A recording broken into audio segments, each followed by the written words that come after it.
We have the Oregon women's basketball team here. So I thought we'd go back to your days in college, and I want to start off with a clip, and then I'd just like to get your thoughts on this clip. So your good friend Sherry Cole likes to ask the question, how does it feel to be coached by me? How would you answer that question? Who does she ask that question to? To herself. How does it feel to be coached by me? That's right. It's a self-reflection question. Oh, I thought she asked her players. No. I was going to go right backstage and what the hell's your problem? Don't ever ask those guys anything like that. You don't want to know the answer to that question. So what is the answer to that question? Oh, man. Coach is a very interesting guy. He's a very intelligent, smart, but the one thing, he's a very honest guy. So whatever you get from him is the truth. And I think that's the one thing I learned from him is he was able to tell the truth to me, which I couldn't tell to myself when I got to college. So that's where, that started. When were you able to tell yourself the truth? When you get to college, you can't hide anymore. When you're in high school, you're probably the best player, so you can hide. You can hide all your weaknesses as a basketball player, as a person, flaws that you have. And then when you get to college, I think that's when you start really finding yourself.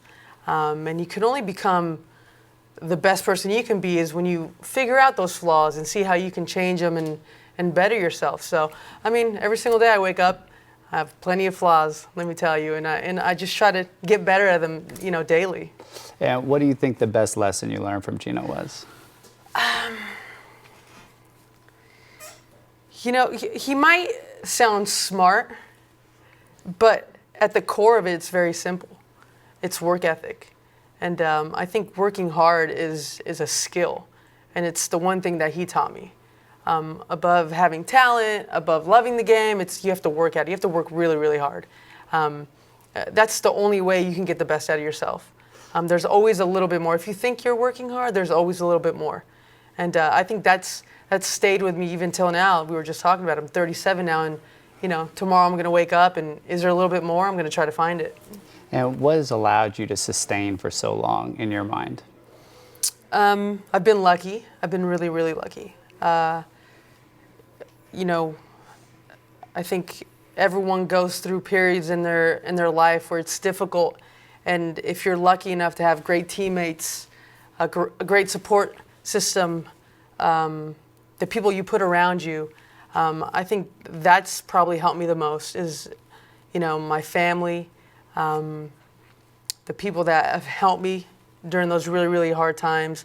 I think when you leave college, there's a lot of different avenues you can take.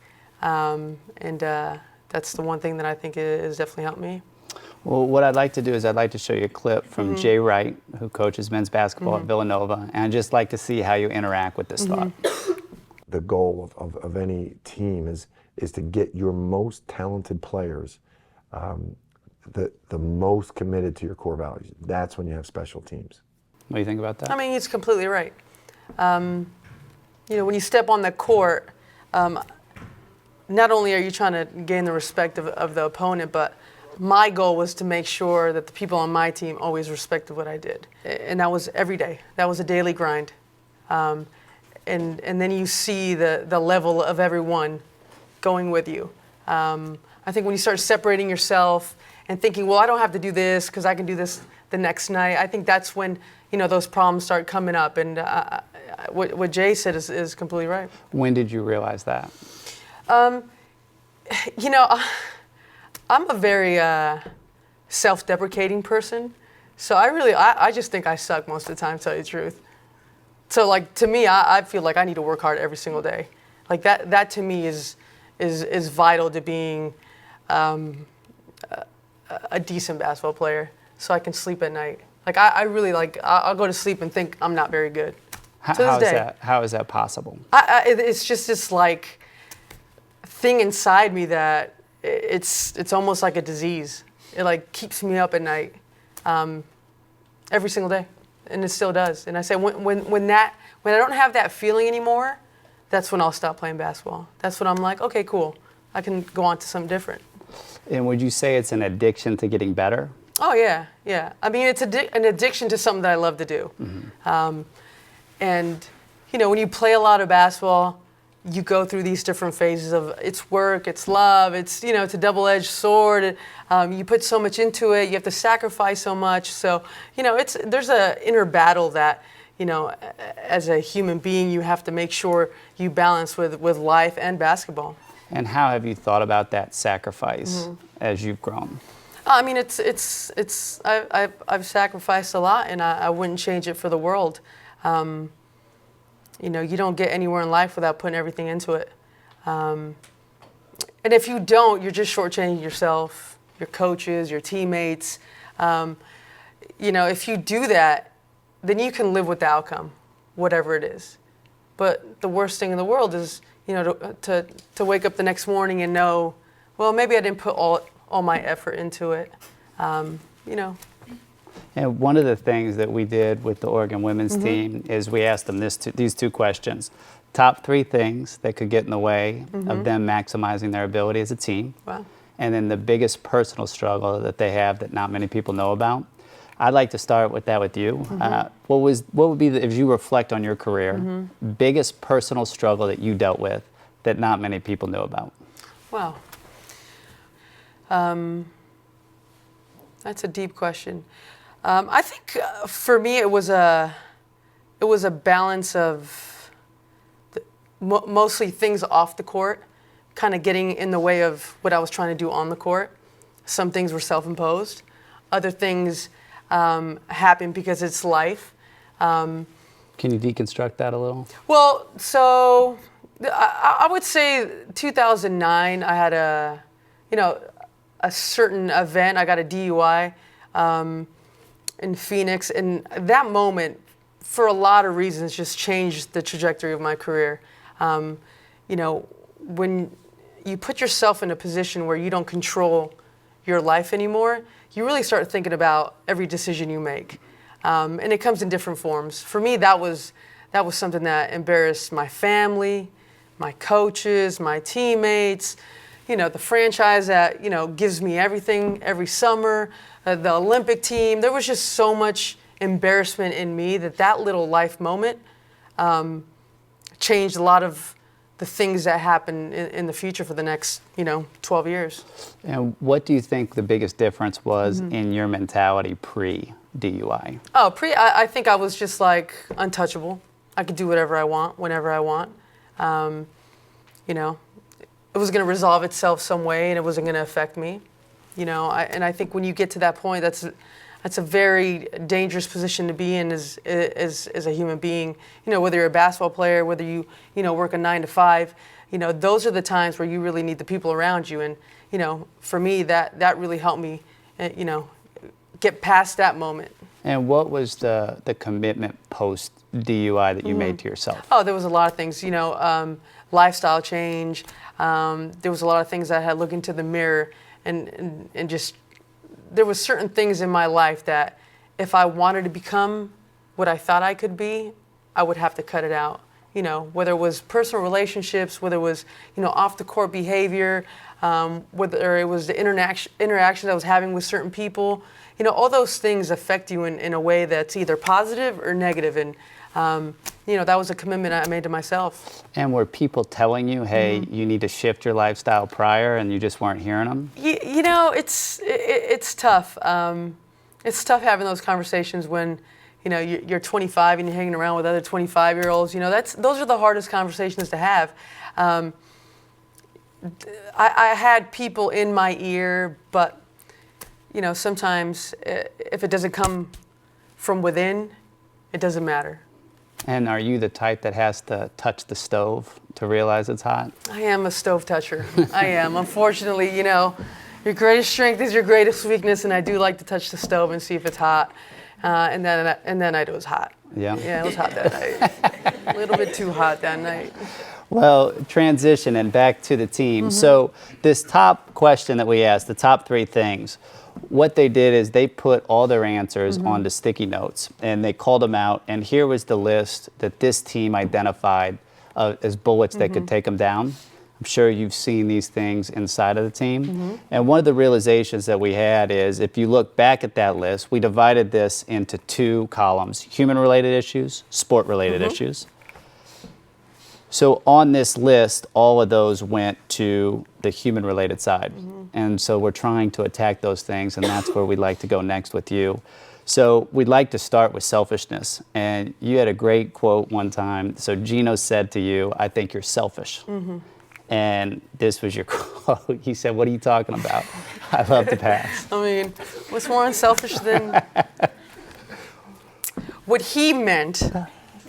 I think what he meant was I was being selfish because I was so worried about myself when things weren't going well. And when things aren't going well for yourself, you get pouty, you get a little depressed, you walk into the locker room with, doo-doo face, it affects the next person. And he was really big on energy, If everyone's connected and all of a sudden, one person's disconnected, the whole thing falls apart.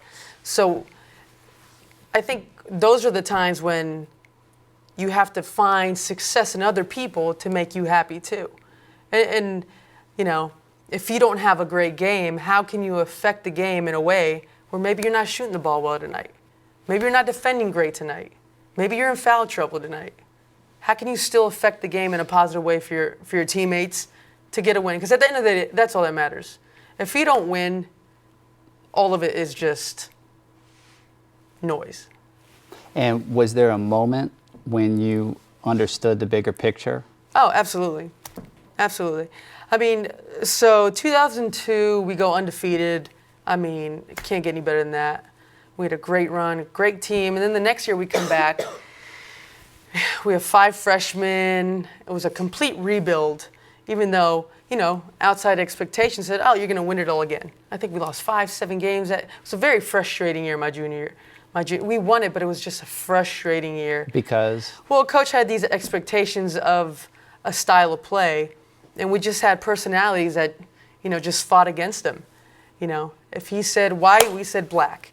And it was a constant fight. Were you leading that charge? Yes, absolutely. Because at that time, Coach couldn't bend. He wouldn't bend back then. Now he bends.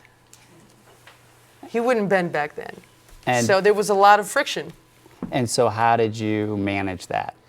Well, I think that's when I started leaning and listening a little bit more. And that's when I learned that, what he was saying was only trying to help me. And I think there was a point there where I was also getting frustrated. Why are we playing like this? Why can't we play as well as we played last year? And you have to find a way to change the way you think. Like, this team is different than last year's team. And that's why when I saw outside of expectation, that's the one thing you guys got to be really careful of. Number 1 doesn't mean anything right now, right? I mean, we all know that. Number 1 means nothing right now. And I think you go back to what made you so successful last year, and it doesn't matter because you got to do it all over again every single day. Every single day. So what would you tell the teammate who only experiences love through their performance, and that's what's driving the selfish behavior? Right. And you understand, hey, this needs to change for us to be better. Right. How do you approach that? I mean, you have to have a conversation. You have to be very honest. And I found that people react really well to honesty. I think sometimes in this world, we don't want to hurt people's feelings, but I think when you're honest with people, that's when you can have a real conversation. That's when real change can happen between teammates. And you'll find certain teammates are better than others at that. There's certain teammates that talk and you're like, maybe you should just not say anything. So I think as a team, you can really understand what teammates and who can have certain conversations with each teammate. And when did you feel comfortable enough to be fully honest with your teammates? Well, I had to be fully honest with myself first. There were certain things that I wasn't getting done on the court. You can't expect someone to hold the standard if you're not. So I had to look in the mirror my junior year and really hold myself accountable first. And then when I did that, I was a little bit more comfortable helping people out and kind of showing them the way of what Coach Arima wanted. And as you alluded, this team is preseason number one, something you experienced. Best lesson you learned going through that and dealing with the outside expectations? You have to embrace it. You have to embrace it. You really have to embrace it. You have to take it all in. You have to process what it is.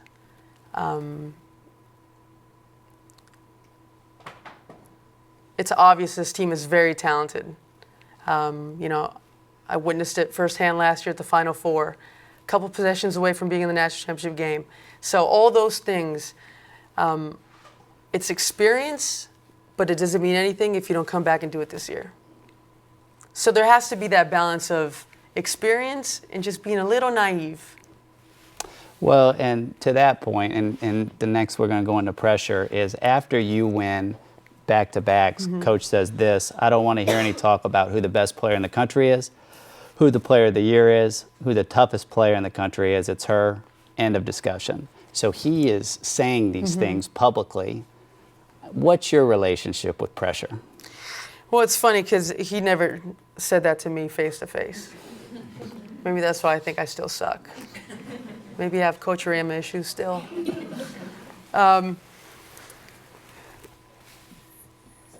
You know, he's so smart, you know. Because all you want to do is prove him wrong when you're in school. Because D, you can't guard the dribble. D, you can't rebound. You can't, you know, that's all you hear over and over. He has a different way of motivating you, and you're always trying to prove him wrong. And ever since I was a freshman, I walked in there, sat on the bench for the first 18 games. I'm like, what am I doing in the middle of nowhere on the bench? Like, I could be in UCLA on the beach playing 40 minutes a game. Like, I couldn't understand all this stuff. So it was literally, those were the best 4 years of my life, and they were the hardest 4 years of my life. But, you know, when you get his approval at the end, it's just all worth it. And you understand what he was trying to get out of you. And so if pressure was a person and you were talking to pressure, describing the impact it had on you, what would you say to it? I mean, it broke me down. It broke me down. It made myself pick myself up many times where I just wanted to quit, really.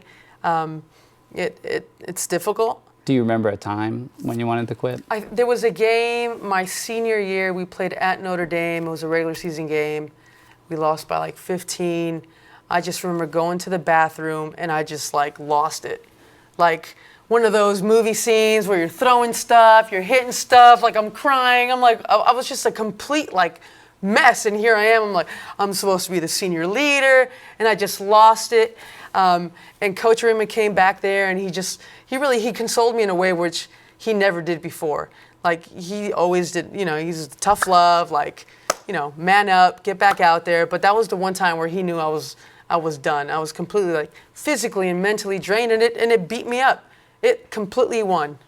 And how did your teammates respond to that? They didn't talk to me for like a month.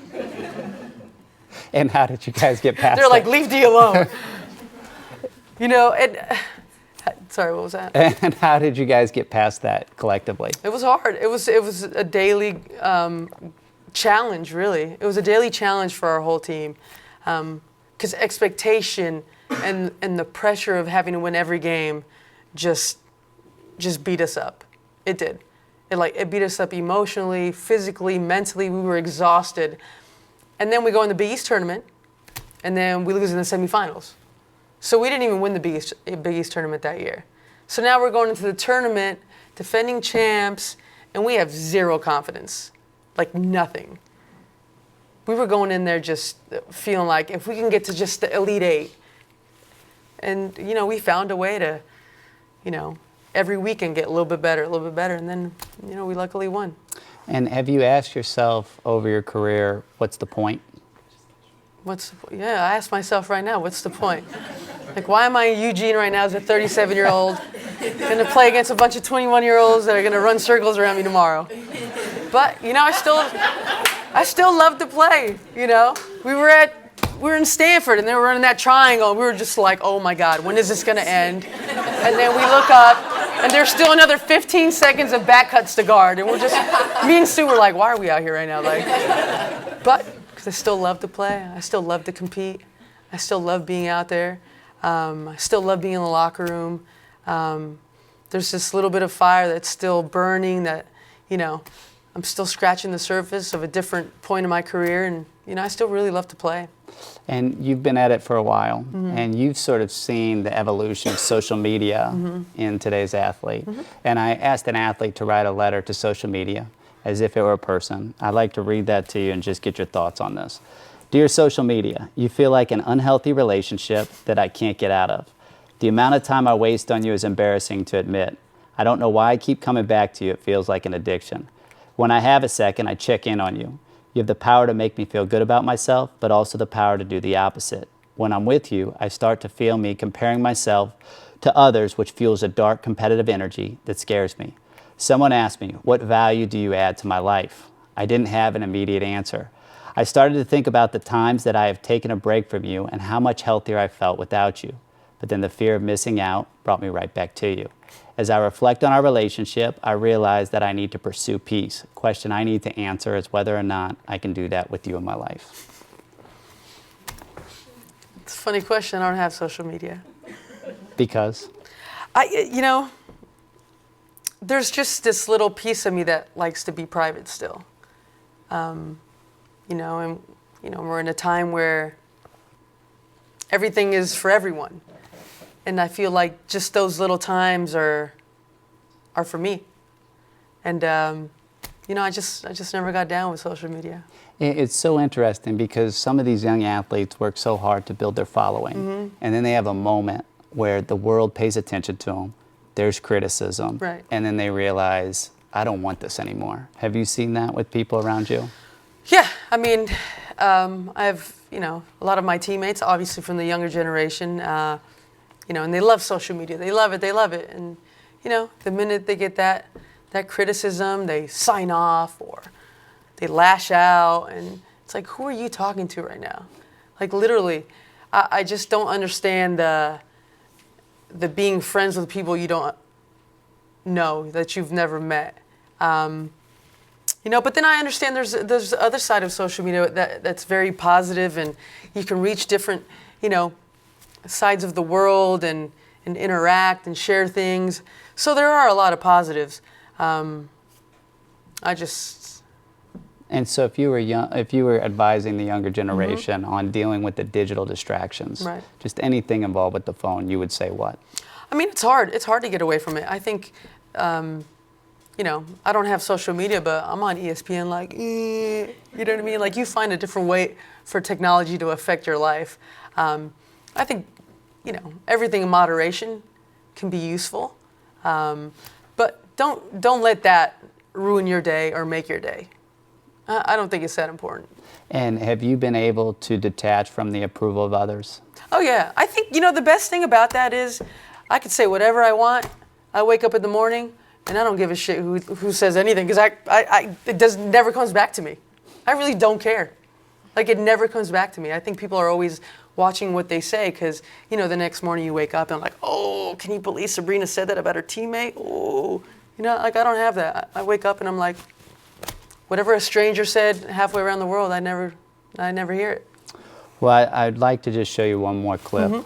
This is from Coach K, and this is the best lesson he learned from his mother. I'll go back to a thing my mom said to me. My mom never went to high school. She was a cleaning lady in Chicago and the best person in my life. And she told me when I was going to high school, she said, you know, the first day, she says, you know, Mike, make sure you get on the right bus. And in Chicago, I had to take 2 city buses. And there wasn't anything bad. I just had to do that. And I said, no, I already know. I know. And she says, no, that's not the bus I'm talking about.